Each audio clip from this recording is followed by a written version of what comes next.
पहले तो मैं लबन प्रेस्बिटेरियन कलीसिया की ओर से मैं आप सभी का स्वागत करता हूं। आप जहां पर भी है, जिस हालत में भी है, परमेश्वर के लिए कुछ समय आप निकालें और परमेश्वर की वचन को आप सुने।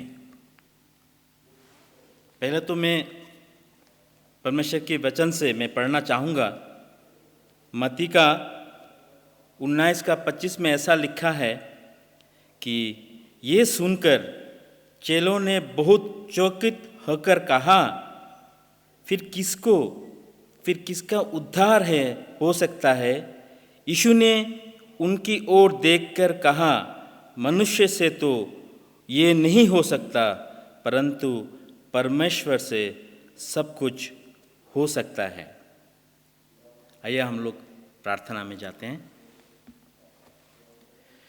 सर्वशक्तिमान है परमेश्वर पिता, इस सुंदर समय के लिए हम आपको कोटि कोटि धन्यवाद देते हैं परमेश्वर पिता, जो आपने एक सुंदर समय दिया है परमेश्वर पिता हमें, कि हम आपके भवन में आकर परमेश्वर पिता आपकी स्तुति, आराधना और प्रशंसा कर पा रहे हैं परमेश्वर पिता।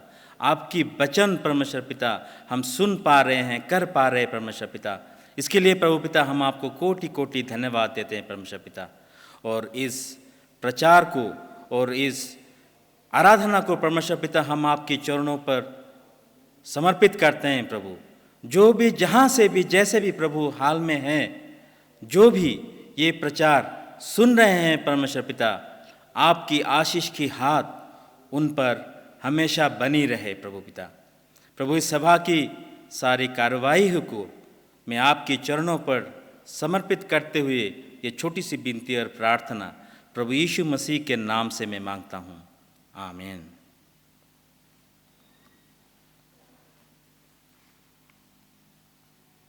अभी मैं हमारे जो प्रेज एंड वर्शिप, जो आराधना करने वाली जो टीम है, उनमें हमारे सेक्रेटरी नॉन खासी के हमारे ब्रदर मेंड्री लिंगवा और हमारे मिशनरी ब्रदर अमित कुमार शर्मा और मिशनरी दीपंकर आचार्य को मैं धन्यवाद देता हूं कि उनके कारण ही हम इस सुंदर आराधना को हम सुन पाए हैं।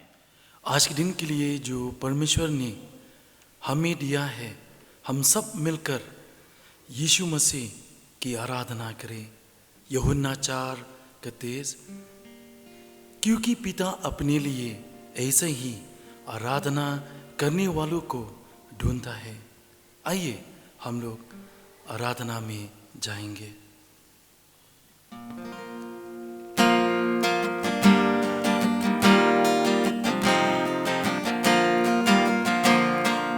होगी आशीषों की बारिश, प्रेम की प्रतिज्ञा को मान, होगा समय जीवन दाया, कृष्ण मुक्तिदाता का दान। बारिश आशीष की, बारिश आशीषों की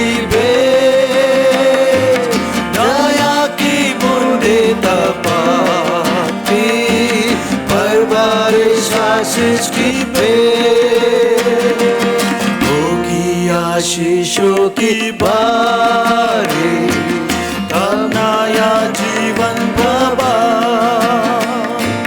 सबों में यौवन करेगा, पवित्र आत्मा का फल। बारिश आशीष की, बारिश आशीषों की भेंट, दया की बूंदें तपाती, पर बारिश आशीष की भेंट। होगी आशीषों की बारिश, हम पर है प्रभु दुबे, आकर के हमको दिला दे वचन का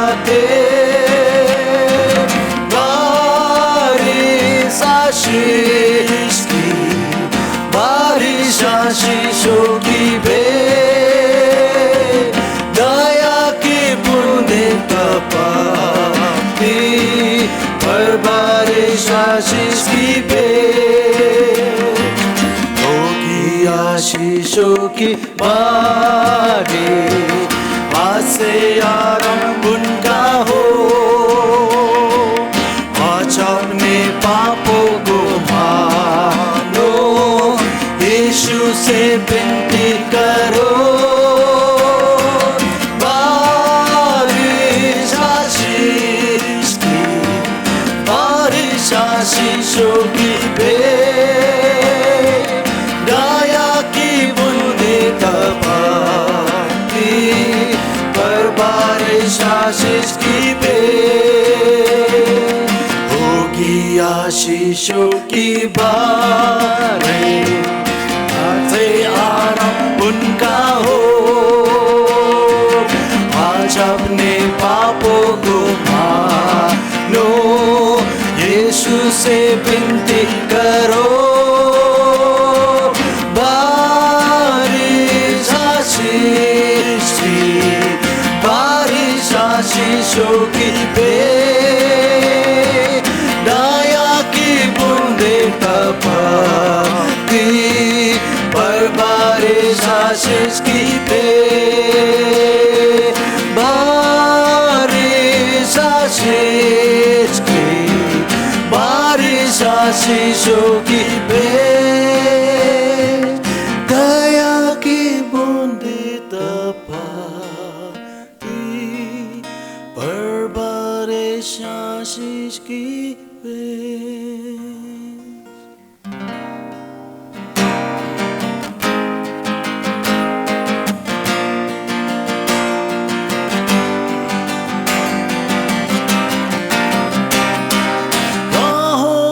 कांटे अगर हो, रुकना नहीं, चल जाना। यीशु तेरे साथ है, ये तू विश्वास करना। संसार के अंत तक वो तेरे साथ है। अगर हो, रुकना नहीं, चल जाना। यीशु तेरे साथ है, ये तू विश्वास करना। संसार के अंत तक वो तेरे साथ है।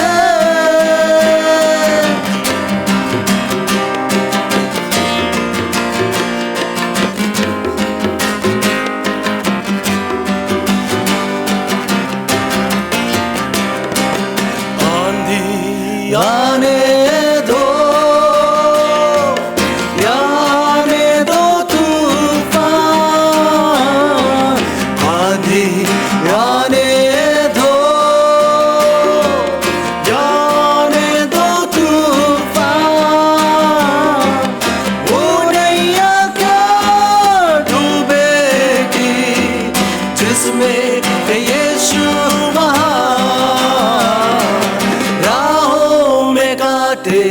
अगर हो, रुकना नहीं, चल जाना। यीशु तेरे साथ है, ये तू विश्वास करना। संसार के अंत तक वो तेरे साथ है।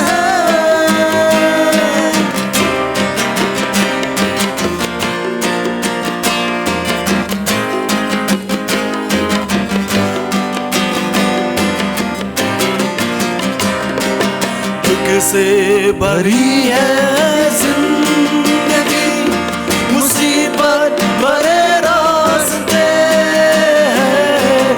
दुख से भरी है जिंदगी, मुसीबत भरे रास्ते हैं।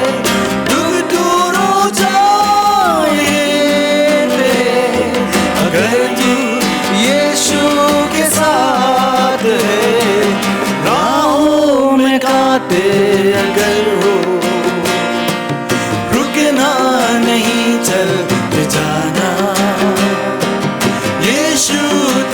साथ है, ये तू विश्वास करना, संसार के अंत तक वो तेरे साथ है।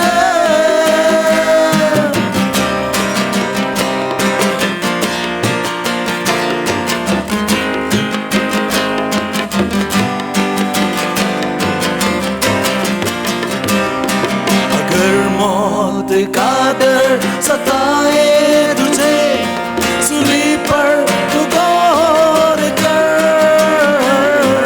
अगर मौत का डर सताए तुझे, सूली पर तू गौर कर। यीशु ने मौत जीत लिया है, उस पर तू विश्वास कर। राहों में कांटे अगर हो, रुकना नहीं, चल जाना, यीशु तेरे साथ है,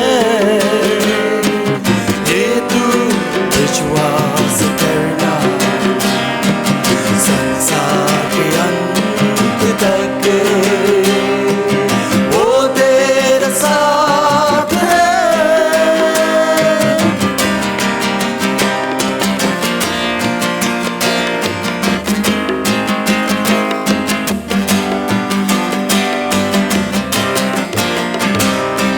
अगर मौत का डर सताए तुझे, सूली पर तू गौर कर। अगर मौत का डर सताए तुझे, सूली पर तू गौर कर। यीशु ने मौत को जीत लिया है, उस पर तू विश्वास कर। राहों में कांटे अगर हो, रुकना नहीं, चल जाना, यीशु तेरे साथ है, ये तू विश्वास करना, संसार के अंत तक वो तेरे साथ है। राहों में कांटे अगर हो, रुकना नहीं, चलते जाना, यीशु तेरे साथ है, ये तू विश्वास करना।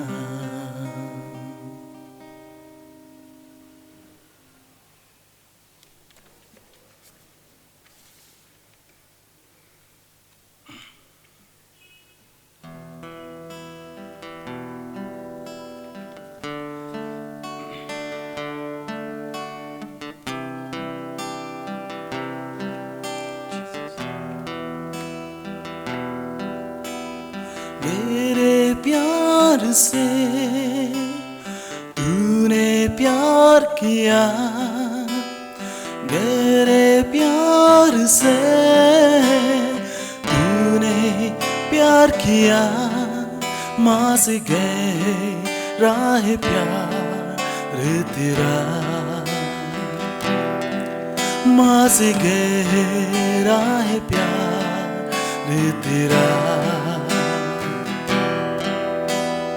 गहरे प्यार से तूने प्यार किया, गहरे प्यार से तूने प्यार किया, माँ से गहरा है प्यार तेरा,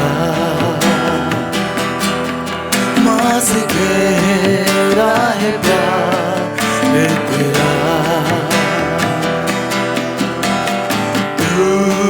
धन्य है सर्वश्रेष्ठ है, तेरे जैसा और कोई नहीं। तू धन्य है शेष है, तेरे जैसा और कोई नहीं। हालेलुया,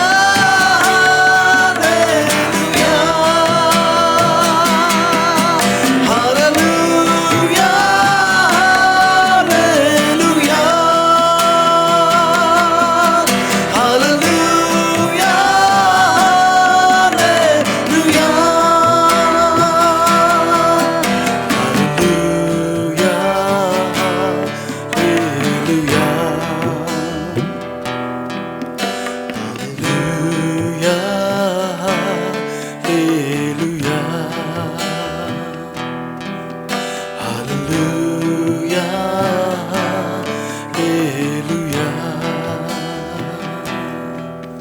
हालेलुया,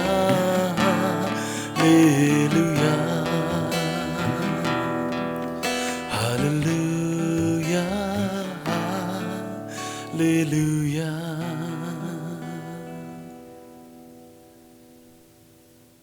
परमेश्वर आपको आशीष करे और ऐसे ही परमेश्वर आप सभी लोगों को उपयोग करे। आइए हम अब वचन की ओर जाते हैं। अभी जैसे मैंने आपसे कहा कि हमारी जो आराधना की जो टीम है, उन्होंने जो आराधना जो की, पहले गाना, पहले जो आराधना, पहले जो भजन उन्होंने गाया, वो था होगी आशीषों की बारिश। परमेश्वर की जो आशीष है वो सदा के लिए है, सबके लिए है, और वो हमेशा हमारे ऊपर वर्षा करती है बारिश की तरह। दूसरा गाना उन्होंने गाया, राहों में कांटे गर हो। राहों में कांटे होता है, लेकिन परमेश्वर का आशीष जिन पर रहता है उन पर कोई भी कांटों का, पथरीली जो राह होता है उसका कोई असर नहीं होता है। और तीसरा उन्होंने जो आराधना, जो गीत उन्होंने गाया, वो था गहरे प्यार से, क्योंकि परमेश्वर ने हम लोगों को इतना प्यार करते हैं, इतने प्रेम करते हैं परमेश्वर, कि उनका प्यार हमारे लिए काफ़ी है। वो अनमोल है, जो हर किसी को ये मिलना मुमकिन नहीं होता है। मैं वचन में जाने से पहले किसी ने ऐसा लिखा है, मैं आपके ध्यान को थोड़ा आकर्षण करना चाहता हूँ कि उन्होंने ऐसा लिखा है कि परमेश्वर का धन्यवाद हो, क्योंकि उसने हमें जीवित रखा है, उसकी महिमा हमेशा होती रहे। सच में आज संसार में जो चल रहा है, आज पृथ्वी के चारों ओर जो संक्रमण की वजह से जो लाखों लोग मारे जा चुके हैं, और जो इस पीड़ा की वजह से बहुत सारे दुख और कष्ट उठा रहे हैं, चारों तरफ हम लोगों को सिर्फ और सिर्फ निराशा ही दिखाई देता है। मैं सबसे पहले कहना चाहता हूं कि परमेश्वर के लिए कोई भी बात असंभव नहीं है। हम उस परमेश्वर की आराधना करते हैं जिस परमेश्वर ने इब्राहिम को 100 वर्ष की उम्र में बेटा दिया। हम उस परमेश्वर की आराधना करते हैं जिसने लाल समुद्र को 2 भाग कर दिया। हम उस परमेश्वर की आराधना करते हैं जिसने यरीहो की दीवार गिरा दी। हमारे परमेश्वर महान हैं, हमें डरना नहीं है। क्या जोसेफ जो था, जीवन भर वो कारागार में था? जो दानियल जो था, क्या वो सिंह के पिंजरे में था? क्या एस्तर जो था, क्या वो पूरा उम्र भर वो दास बना रहा? क्या बर्तिमायस जीवन भर अंधा था, ऐसा हम भी अब जहाँ है, मतलब ये जो लॉकडाउन का परिस्थिति अब जो चल रहा है, आए दिन ये मत करो, वो मत करो, मास्क लगाओ, सैनिटाइजिंग करो, हर चीज़ों में हमें कुछ दिशा निर्देश दिया गया है, उसकी हम पालन कर रहे हैं। इसीलिए हमारे कलीसिया में अभी हम संगति नहीं कर पा रहे हैं, परमेश्वर के भवन पर हम आकर स्तुति और प्रशंसा नहीं कर पा रहे हैं। फिर भी मैं परमेश्वर का धन्यवाद देता हूँ कि परमेश्वर ने हमें इस प्रचार के माध्यम से फिर भी कुछ देर के लिए ही सही परमेश्वर की स्तुति, आराधना और महिमा कर पा रहे हैं। मैं हमारी जो ये ट्रांसमिशन जो टीम है, हमारे जो ब्रदर लोग हैं, हमारे जो भाई लोग हैं, जिनकी वजह से ये रिकॉर्डिंग हम देख पा रहे हैं, मैं उन सभी का धन्यवाद करता हूँ और परमेश्वर की ओर से आपको बहुत और बहुत आशीष मिले, इसके लिए मैं परमेश्वर के धन्यवाद देता हूँ और आप प्रार्थना करता हूँ कि वो आपको आशीष करे। वचन में जाने से पहले मैं कुछ वाक्य में पढ़ना चाहता हूँ। प्रेरितों में ऐसा लिखा है, जब बहुत दिनों तक न सूर्य न तारे दिखाई दिए और बड़ी आंधी चलती रही, तो अंत में हमारी बचने की सारी आशा जाती रही। प्रिय दोस्तों, यीशु मसीह को मानने वालों, आज जो टॉपिक में जो बताने जा रहा हूं वो है आंधी के बारे में।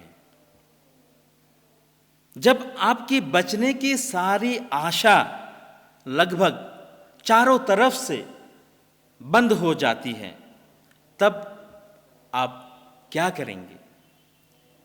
अभी का जो परिस्थिति है पूरे संसार में, पूरे पृथ्वी पर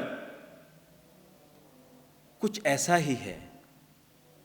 बहुत सारे देशों में लाखों लोग इस बीमारी की वजह से अपनी प्राण दे दिए हैं।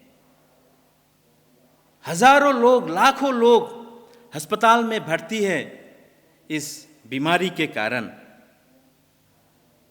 हम परमेश्वर को धन्यवाद देते हैं कि परमेश्वर ने इस संक्रमण से हम सभी को बचा के रखा है। एक बार जब पौलुस और उनके दोस्त एक साथ समुंदर में जब जा रहे थे, तो जैसा वचन में कहा है, बहुत जोर की आंधी चली और उनके बचने की सारी उम्मीद उन्होंने खो दी थी। तब सचमुच उनके सारे पौलुस की जो मित्र थे, वो मन ही मन मृत्यु की अपेक्षा कर रहे थे। इस आंधी के बीच उनको ना सूरज और ना चांद दिखाई दे रहा था। क्या कभी आप इस तरह के आंधी से गुजरे हैं जैसे पौलुस और उनके साथी गुजरे थे, जहां आपको कहीं से भी आशा की किरण या बचने की उम्मीद ना दिखाई देता हो? जब किसी डॉक्टर ने किसी मरीज को कह दिया कि आपकी बचने की सारी उम्मीदें जो थी वो खत्म हो चुकी है, तब उस मरीज पर और उस मरीज की जो परिवार वाले हैं उन पर क्या बीतता होगा? जब जहां आपको नजर आता है, जहां तक आपको नजर आता है, वहां सिर्फ और सिर्फ अंधेरा ही दिखाई देता है। परमेश्वर ने सूरज, चांद और सितारों को बनाया और उससे हम लोगों को पता चलता है दिन और रात का।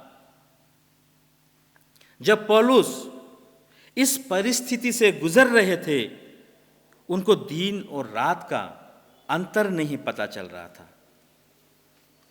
चांद और सूरज दिखाई देने से हमको पता चलता है कि दिन या रात चल रहा है, लेकिन उनको तो ये भी दिखाई नहीं दे रहा था कि ये दिन है या रात।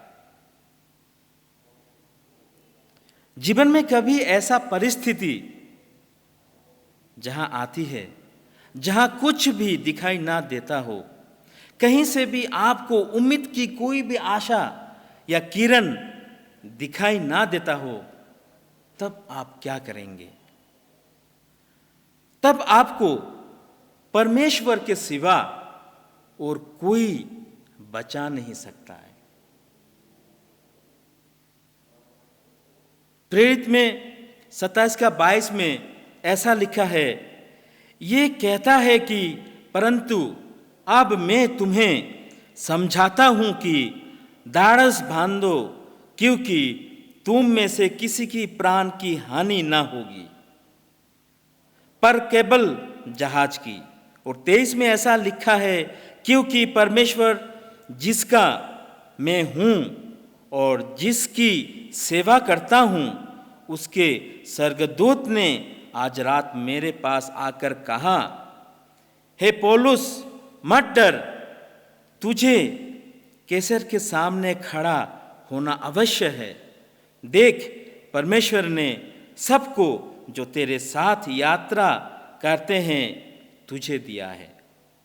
कैसा वाक्य तब आप सुनना पसंद करेंगे जब आपको कोई भी आशा की किरण दिखाई ना देता हो? क्या तब आपका कान ये सुनने को तैयार है कि परमेश्वर हमारी मदद कर? तब हम परमेश्वर की ओर देखते हैं और परमेश्वर ही हमें मदद कर सकते हैं।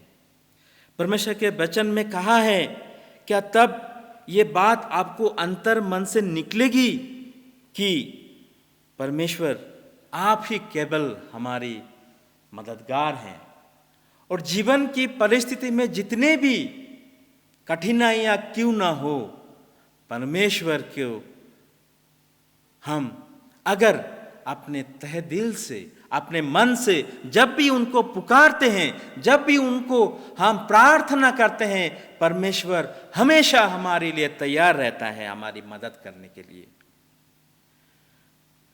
और पौलुस का भी ऐसा ही एक अटूट विश्वास था परमेश्वर के ऊपर कि परमेश्वर जितना भी बड़ी आंधी या तूफान क्यों ना हो, परमेश्वर उन्हें बचा लेंगे।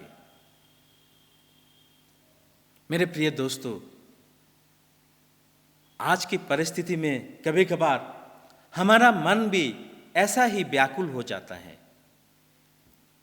हम भी डर जाते हैं इस परिस्थिति को देखकर, इस बीमारी के बारे में सुनकर। लेकिन घबराना मत, परमेश्वर को आप याद करें, क्योंकि परमेश्वर से ऐसा कुछ भी नहीं है जो परमेश्वर नहीं कर सकता, क्योंकि हम जीवित परमेश्वर की आराधना करते हैं। हमारे परमेश्वर महान है। हमारे जीवन में भी कितनी भी आंधी आए, अगर हम परमेश्वर को दिल से प्रार्थना के साथ मदद के लिए पुकारे, तब वो हमारी अवश्य सुनेगा और हमारी मदद वो अवश्य करेगा। बस दिल से परमेश्वर के ऊपर और परमेश्वर के वचन के ऊपर हमें भरोसा होना चाहिए। वो सब की सुनता है और हमारी भी सुनेगा। परमेश्वर हमेशा से ही मददगार है।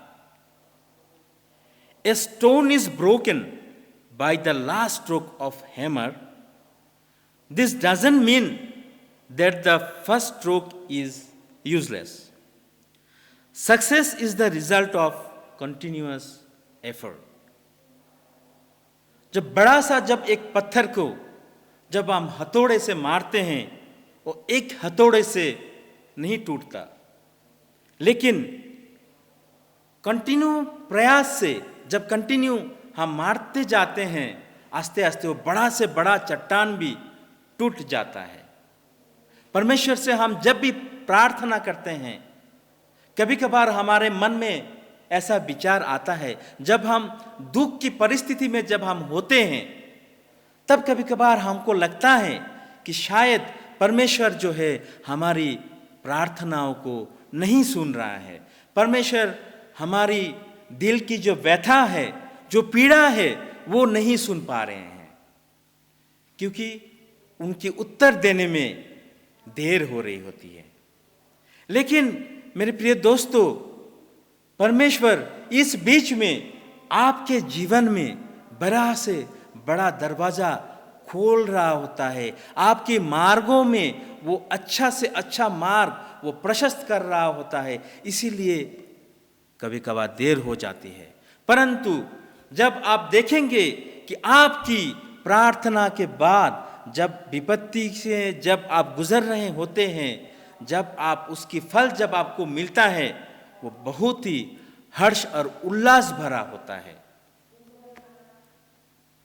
रोमियो के वचन में ऐसा लिखा है, हम जानते हैं कि जो लोग परमेश्वर से प्रेम रखते हैं उनके लिए सब बातें मिलकर भलाई ही उत्पन्न करता है, अर्थात उन्हीं के लिए जो उसकी इच्छा के अनुसार बुलाए हुए हैं।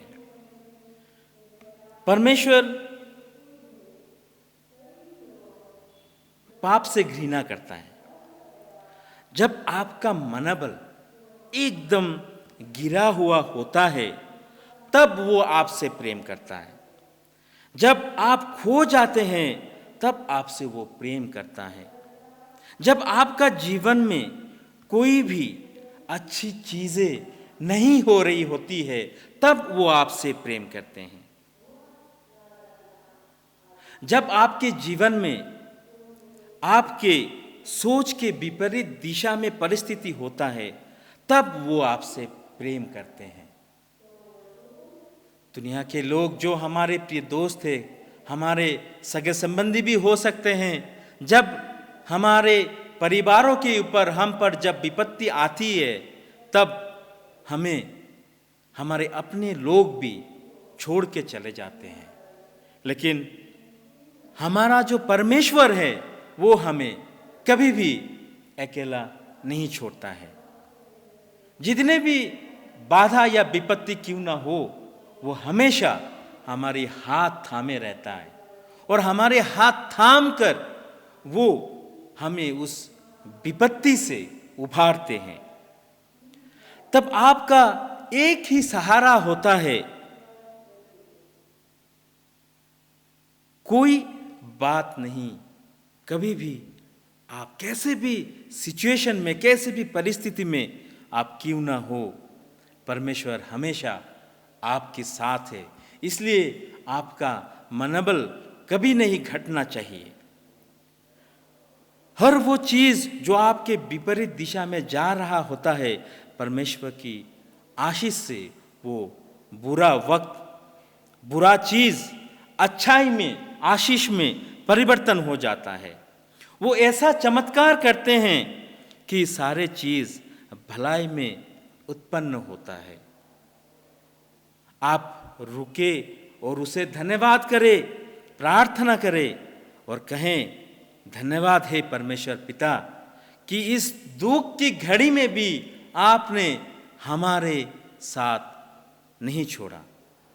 आपकी अनुग्रह से वो सारी चीज आशीष में परिवर्तित हो गया। और हम जानते हैं कि परमेश्वर वो सारे चीज को एक साथ आपको जब देता है, आपको जब आशीष के रूप में वो जब देता है, तो बहुत ही सुखद होता है, बहुत ही प्रेमदायक होता है, प्रेरणादायक होता है। उनके लोगों को कभी भी अकेला नहीं छोड़ता है।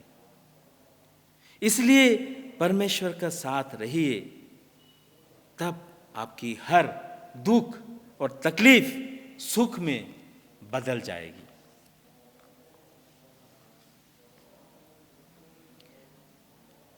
गलातिया में ऐसा लिखा है, क्योंकि जो अपने शरीर के लिए बोते हैं वो शरीर के द्वारा विनाश की काटनी काटेगा, और जो आत्मा के लिए बोता है वो आत्मा के अनंत जीवन को काटनी काटेगा।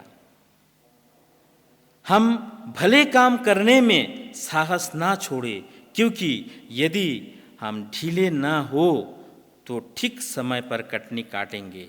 इसलिए जहाँ तक अवसर मिले हम सब के साथ भलाई करें, विशेष करके विश्वासी भाइयों के साथ। हम अभी देखते हैं, जब से ये संक्रमण शुरू हुआ है, हमारे इस शहर में बहुत सारे एनजीओज जो हैं, बहुत सारे लोग हैं जो एक दूसरे की मदद कर रहे हैं। जिनके पास खाना नहीं है उनको खाना पहुंचा रहे हैं, जिनके पास राशन नहीं है उनको राशन पहुंचा रहे हैं।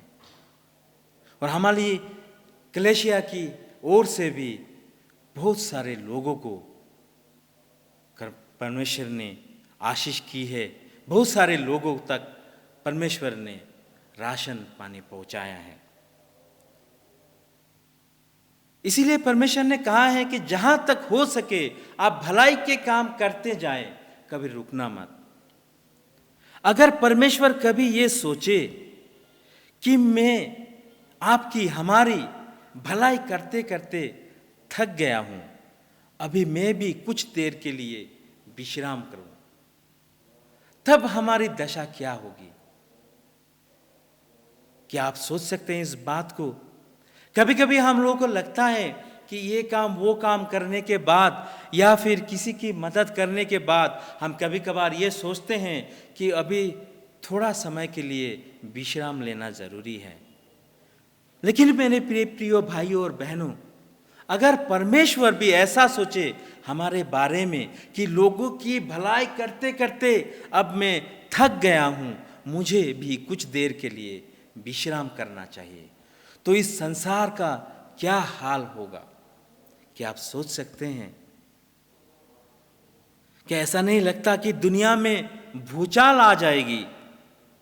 हम लोग बहुत खुशनसीब है कि हमारे परमेश्वर हमें प्यार करने में, हमारी भलाई करने में कभी नहीं थकता। अगर उनको हम चोट पहुंचाए तब भी परमेश्वर हमें प्यार करने में और हमारी भलाई करने में कभी ब्रेक नहीं लेता है। परमेश्वर आज हमें अपने वचन के द्वारा ये सिखाता है कि हम कभी भी भलाई के काम करने में थकना नहीं चाहिए। पवित्र वचन में ये बताता है कि परमेश्वर की आशीष कभी भी बेकार नहीं जाता। अगर आप अच्छा काम करेंगे तो अच्छा पाएंगे। इसीलिए हमें भलाई के काम करने में कभी रुकना नहीं है, कभी थकना नहीं है, क्योंकि हमारे परमेश्वर बिना रुके बिना थके पूरे जीवन भर जितनी दिन तक वो इस पृथ्वी पर थे, लोगों की उपकार और लोगों की भलाई ही करते रहे। इसलिए हमें भी आज कभी भी इस भलाई के काम में कभी भी हम लोगों को अगर मौका मिलता है, हमें रुकना नहीं है। हमें उस समय हमें भी परमेश्वर की भलाई करने के लिए हमें आगे बढ़ चढ़कर हिस्सा लेना है। प्रभु यीशु मसीह हमें ये बताते हैं कि दूसरों के साथ हम जैसा व्यवहार करते हैं, परमेश्वर भी वैसे ही हमारे साथ व्यवहार करते हैं। इसीलिए प्रियो, हम परमेश्वर के साथ रह के बिना थके बिना रुके भलाई के काम में हमेशा बढ़ चढ़कर हिस्सा लेना चाहिए।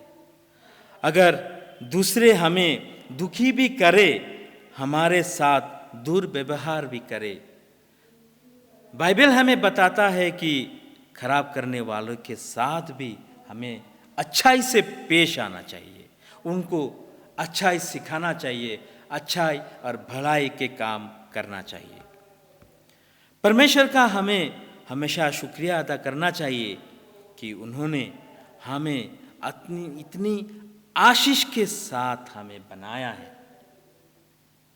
हमेशा आपसे, हमसे जो भी नीचे दुखी व्यक्ति है, जहाँ तक हो सके हमें उनको और उनकी भलाई करना चाहिए, क्योंकि परमेश्वर जब भी आप भलाई के काम करते हैं वो गिनते हैं। हमारे प्रभु यीशु मसीह एक जगह से दूसरी जगह पर हमेशा भलाई ही करते रहा। क्या पता आप जो भी भलाई के काम कर रहे हैं, परमेश्वर जब उसका रिवार्ड जब आपको देंगे, तब आप सोच नहीं सकते कि इसकी परिणाम क्या हो सकता है। आपको इतना गुना वो आशीष करेंगे कि आप उसे बटोरते बटोरते आप थक जाएंगे। इसलिए परमेश्वर के वचन में हमेशा से ही हम लोग को प्रेरणा मिलता है। हमें हमेशा से ही ये ज्ञात होता है कि हमेशा भले काम में हम लगे रहें, हम दूसरों की मदद हमेशा करते रहे। जितने भी हमारे लोग हैं जिनको हम जानते हैं, पहचानते हैं, या फिर जिनको हम नहीं भी जानते हैं, कभी भी हमें भलाई के काम करने में रुकना नहीं चाहिए। परमेश्वर हमें हमेशा से प्रेम करते आ रहे हैं और प्रेम करते हैं, और जैसे हमारे परमेश्वर हमसे प्रेम करते हैं वैसा भी हमें भी दूसरों के साथ प्रेम करना चाहिए, क्योंकि परमेश्वर का दूसरा नाम ही प्रेम है। परमेश्वर के जो भी वचन आज परमेश्वर ने हमें दिया है, उसे हमें यही ज्ञात होता है, यही लगता है कि परमेश्वर हमारे लिए हमेशा तत्पर रहते हैं। हमारे जीवन पर जितनी भी मुसीबतें आए, जितनी भी कठिनाइयाँ क्यों ना आए, परमेश्वर हमेशा से हमारे साथ हैं और साथ रहेंगे। परमेश्वर की महिमा के लिए धन्यवाद। आइए हम इस प्रार्थना के साथ इस वचन की समाप्ति करते हैं। परमेश्वर पिता, एक बार फिर से प्रभु हम आपकी शरण में आए हैं और आपको कोटि कोटि धन्यवाद देते हैं परमेश्वर पिता, कि इतनी सुंदर वचन और वाक्य प्रभु आपने दिया है परमेश्वर पिता। आपके वाक्य से हम यही सीखते हैं परमेश्वर पिता, कभी भी प्रभु जितने भी संकट क्यों ना हो, हमें कभी भी प्रभु थकना नहीं चाहिए, रुकना नहीं चाहिए। कभी भी प्रभु पिता हमारे मन में जो प्रभु कभी कभार हमारे मन में जो पीड़ा होती है परमेश्वर पिता, हमें हमेशा से प्रभु आपके निकट ज़्यादा आना चाहिए। प्रभु आपके ऊपर हमें इतना अटूट भरोसा रखना चाहिए परमेश्वर पिता, कि प्रभु जितना बड़ा भी संकट क्यों ना हो, हमेशा प्रभु आप ही हमें उद्धार कर सकते हैं परमेश्वर पिता। और आपके वचन में प्रभु जैसा कहा है प्रभु आपने, कि भलाई के काम करते हुए परमेश्वर पिता हमें कभी भी रुकना नहीं चाहिए, क्योंकि आपने प्रभु हमेशा प्रभु लोगों की भलाई की है, लोगों को उद्धार किया है परमेश्वर पिता। ऐसे ही प्रभु हम भी अपने आप को परमेश्वर पिता आपके चरणों पर समर्पित करते हैं कि प्रभु हमारे मन को भी प्रभु आप ऐसे ही बनाए, ताकि परमेश्वर पिता हम भी भलाई के काम हमेशा कर सके परमेश्वर पिता। धन्यवाद देते हैं इस वचन के लिए, इस समय के लिए। यीशु मसीह के नाम से हम विनती और प्रार्थना करते हैं, आमीन।